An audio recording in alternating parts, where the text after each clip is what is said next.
Well, thank you, Mr. Chairman, and also thank the gentleman from Michigan, Mr. Huizenga, for yielding this time to me.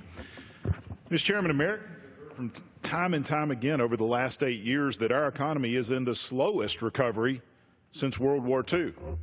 Why? Well, it's because unelected bureaucrats bypass this body of Congress and continually push out hundreds of burdensome regulations onto American families who are struggling just to get by. The onslaught of regulations by this administration has proven to kill jobs, shut down businesses, and stifle our economic growth. But now it's time to make good on our promise to make a brighter future for Americans and begin to turn this nation around. Just as the American people expect us to know what's in a bill before we vote on it, it's equally important to know what's in a regulation before it's implemented. Most federal agencies are required to conduct a thorough cost-benefit analysis of each regulation before finalizing it.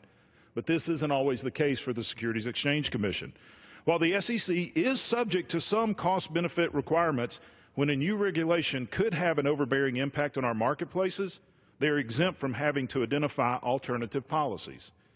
I rise today in support of the SEC Regulatory Accountability Act because it will require the SEC to follow its own core principles of disclosure that it in itself enforces upon the securities industries in this nation.